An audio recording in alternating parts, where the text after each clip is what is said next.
eu vejo muita gente falando do George Soros? Qual que é a dele? Por que ele é a grande figura citada quando se fala sobre nova ordem mundial? Pode ser o Klaus Schwab também, que é o líder do Fórum Econômico Mundial. Mas o George Soros, ele é muito citado porque ele financia todos os projetos progressistas no mundo inteiro. Feminismo, aborto, desarmamento, regimes de esquerda, ecofascismo, que é esse monte de regulação ambiental. Ele financia tudo isso. Com que dinheiro? Com o dinheiro que ele ganhou quebrando países inteiros.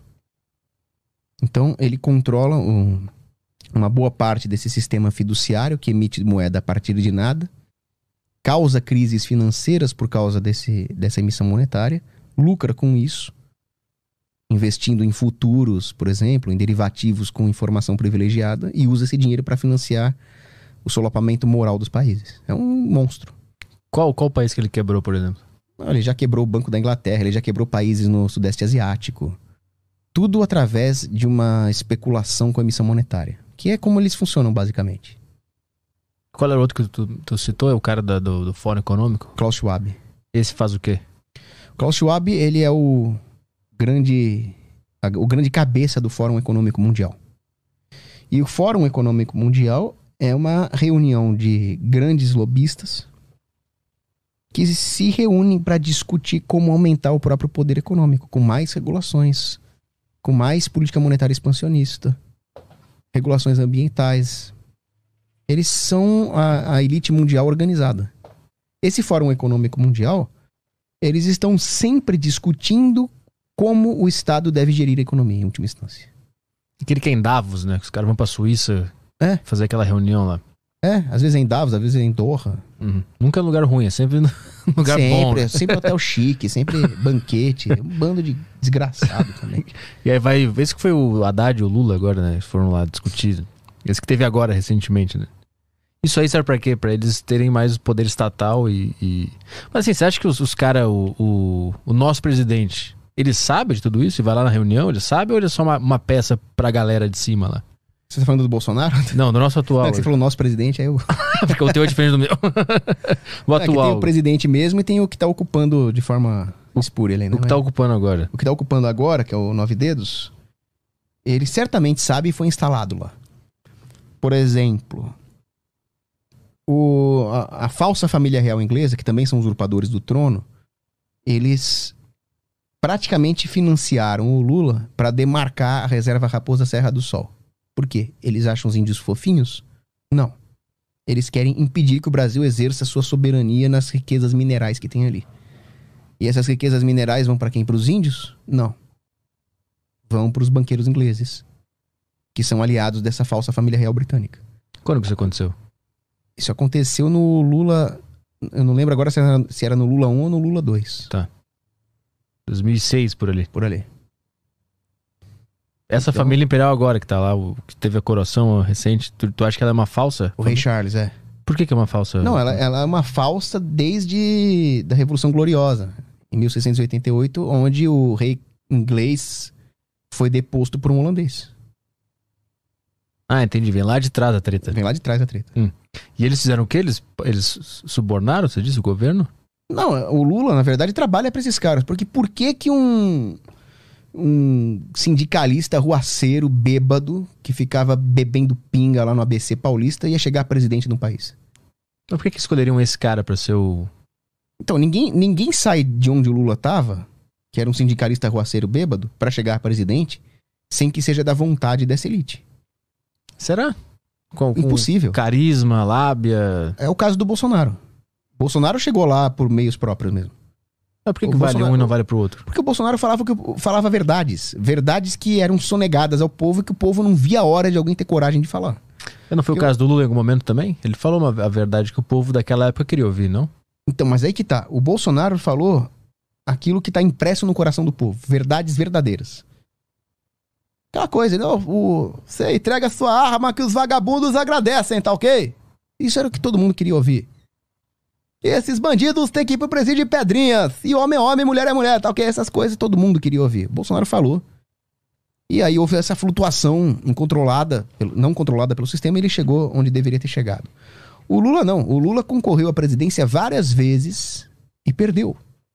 O Bolsonaro concorreu uma vez com a imprensa assassinando a reputação dele e ganhou. E ganhou uma segunda vez também. É que aí eu não posso entrar em detalhes sobre essa segunda vez. Senão explode o prédio aqui. Implode o estúdio. Ou eu vou embora de Uber Federal, não. De Uber Black aí. Mas vamos falar na primeira vez que todo mundo vai concordar aqui. O Bolsonaro se candidatou e ganhou de uma forma avassaladora, com toda a imprensa enchendo o saco dele. O Lula concorreu, perdeu.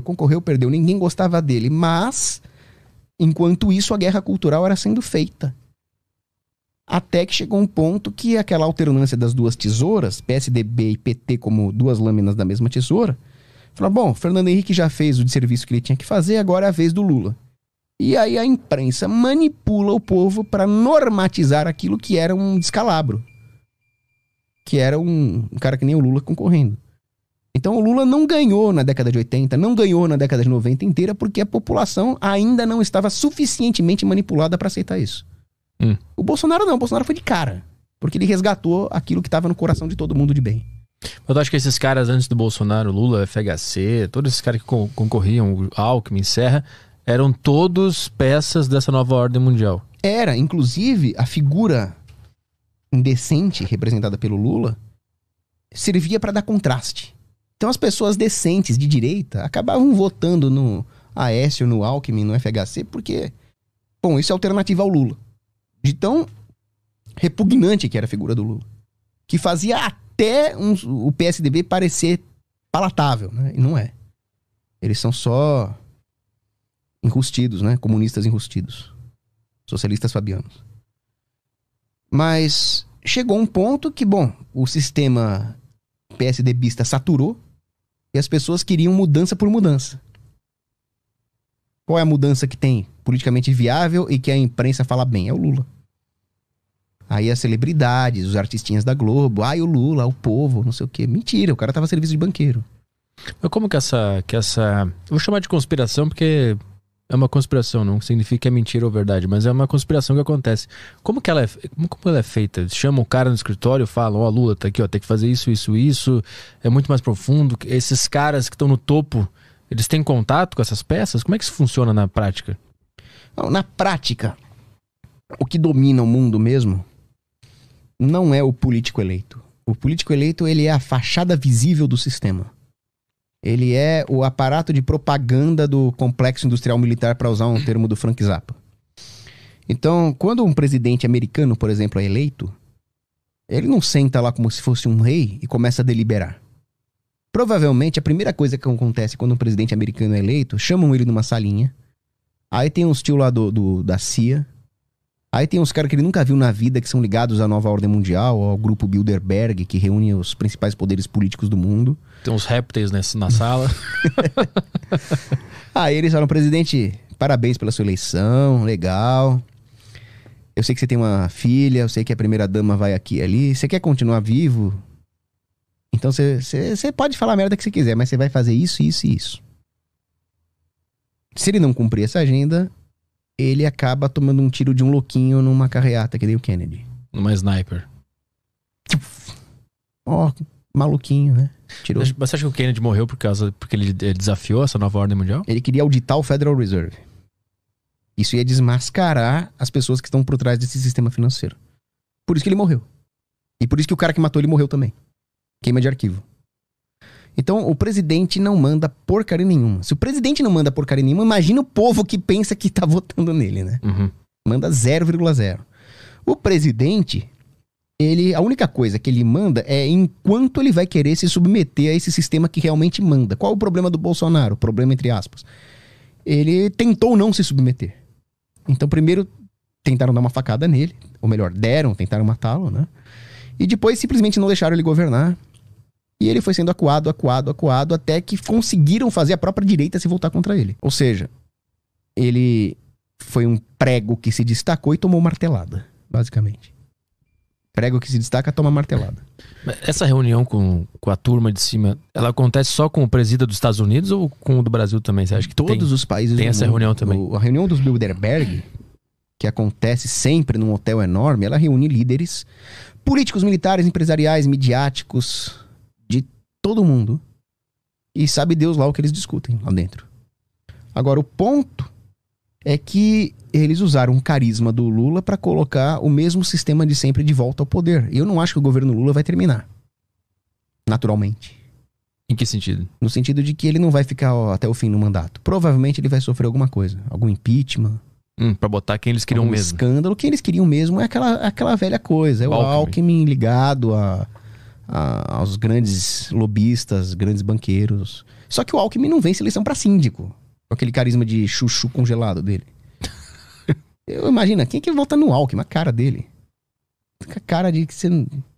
Dá a impressão que ele vai abrir a boca e vai dormir. Quem é que quer ouvir um cara daquele? Agora, o Lula não. O Lula é um cara carismático. O Lula, companheiros e companheiras. Aí você, pô, né? Então ele tem um certo apelo com alguns setores da sociedade. Então ele é capaz de chegar ao poder. Talvez ele não seja capaz de se manter no poder. Agora aí fica o Alckmin, é mais do mesmo, é aquele velho sistema aí. Você acha que essa elite aí vai dar um jeito de tirar o Lula pra botar quem eles queriam mesmo? E depois disso, qual o futuro do Brasil? Depois disso, o futuro do Brasil é voltar a ser aquela coisa de pobre sendo roubado, dinheiro pro BNDES, Itaú ficando rico e afundando-se cada vez mais na negação das nossas raízes. Então, talvez aqui no Brasil a ameaça não seja uma venezuelização, por exemplo. Embora ela também seja uma ameaça. Mas no final das contas, o que eles querem chegar é na entrega do Brasil ao sistema mundial, de forma que o Brasil deixe de ser Brasil. Então o Brasil vai perder as suas características, a sua cristandade que existe aqui desde 1500. Vai perder os seus melhores atributos da matriz negra e da matriz indígena para virar ali um quintal dos globalistas europeus.